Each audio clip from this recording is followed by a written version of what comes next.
to say to all the young fighters, man, if you're comparing yourself to a fighter who has more knockouts than you have wins, you can't compare yourself to them. If you're comparing yourself to a fighter who has more knockouts than you have total bouts, you can't compare yourself to them. If you're comparing yourself to a fighter who has fought in another country, you can't compare yourself to them. If you're comparing yourself to a fighter who has multiple title defenses, you can't compare yourself to them. If you're comparing yourself to a fighter who is undisputed, you can't compare yourself to them. It's simple as that. It's simple as that. When it comes to legacy, when it comes to the all-time greatness of who went in there and took the most risk and who achieved the most things, lost the most things, you can't compare yourself to them. Now, okay, yeah, stylistically and technique and in the gym, in sparring, maybe you could compare yourself to them. Ali is notoriously known. Everybody knows he really threw body punches. Everybody knows he threw uppercuts like a toddler. He left his whole face and everything open, shoulders all square. Everybody knew that about Ali. Everybody knows Ali really didn't have a defense per se. I mean, his foot movement and his athleticism was his defense, similar to Roy Jones and other fighters that were very reflexive like that, Prince Nassim.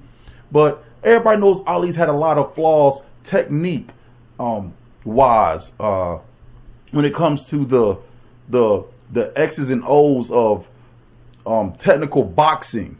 Everybody knows he had a lot of flaws. Yes, okay, Floyd Mayweather could compare himself to Ali in that way. Yes, okay,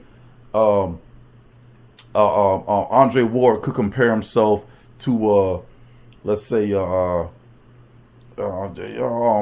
my man, the Dark Destroyer, Nigel Benn or somebody like that. You know what I'm saying? But legacy-wise, this is not no knock on none of the greats who just previously ended their careers. Pardon me, but I'm talking about the young fighters, the young up and comers, the young champions. Excuse me, the young title holders that are here today.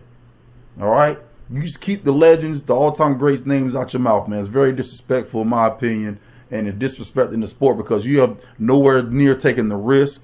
You nowhere near put enough skin in the game as these greats have.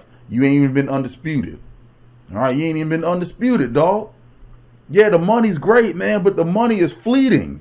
The money can never compare to a lifetime, to a legacy. The legacy of Sugar Ray and Ali and Archie Moore and Roberto Duran will last a millennia, 1,000 years, 1,000,000 years if we keep up the records. Y'all know every so many years they burn all the records and drown and get rid of all the records. Shoot, we got to write stuff on walls just to keep a hold of stuff. Anywho, yeah, man, I can't remember why we was even talking about this. Oh, we was having a discussion at the job the other day, and of course it's some YNs. What's the term they using now? It was some YNs and some YBs, or just some youngsters, some young Thundercats. And them being early 30s, late 20s, they want to compare fighters such as Tank Davis and Errol Spence, and they are good. They are very good. But legacy-wise, they just ain't done enough. They ain't never been, they ain't. Now I will put Errol Spence higher on the list than Tank Davis, but they were talking about Floyd Mayweather Jr. Oh, these the greatest all time. No more about it. I'm like, dude, man, how long you been watching boxing? Fighting, period. How long you been watching fighting, period? I mean, how could you even compare a Floyd Mayweather to a Marvin Hagler, to a Roberto Duran, to a Sam Langford, a Jack Johnson? I mean, not even talking about the heavyweight. I mean, not even talking about the division, their weights, just in general. The man's never been undisputed. The man never fought outside of Michigan or Las Vegas or New York or something. Never even left the States. But I mean, I'm not trying to make this about Floyd, man. Just in general, all the young dudes. There's a young man that I really like, y'all. I like him because he's mean in the ring and he can actually box and he likes to put his fighters away. What's the young brother from Virginia? Shoot, man. He just got finished. He just lost his cool, or how they say, crashed out, and beat somebody up in the locker room, him and his brothers. Keyshawn. Yeah, well, dude talking about some Keyshawn, man, he won the top. I'm like, top what? He just now got a title. Just now. Dude, we in the sport.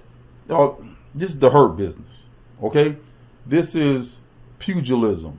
This is the art of war. Combat. In the ring, in the octagon, in the pit, in the squared circle, on the mat, in the cage, wherever you choose to, get down and dance and tango with another fighter. All right? Prize fighting. The objective is to prize fight. Is to fight. These dudes don't want to fight twice a year. I mean, it's crazy. How are you making money? Even as short back as Roy Jones and Tyson, these dudes were fighting 5-6 times in a year, 4-5 times in a year.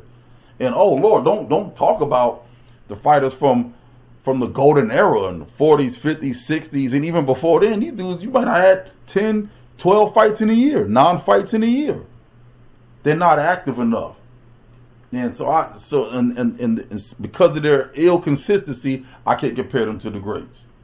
I could compare them I could compare them technique-wise, style-wise. We have these fantasy matchups.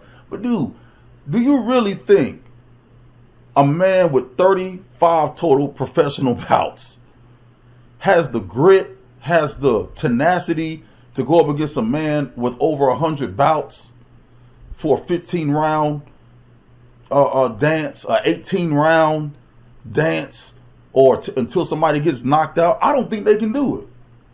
Y'all remember the old folks used to say, oh, they don't make them like they used to. Every generation they say is not as made as durable as the prior generations because, they had to deal with more durable stuff. And, they didn't have as much technology per se, machinery, whatever, to help them do their work.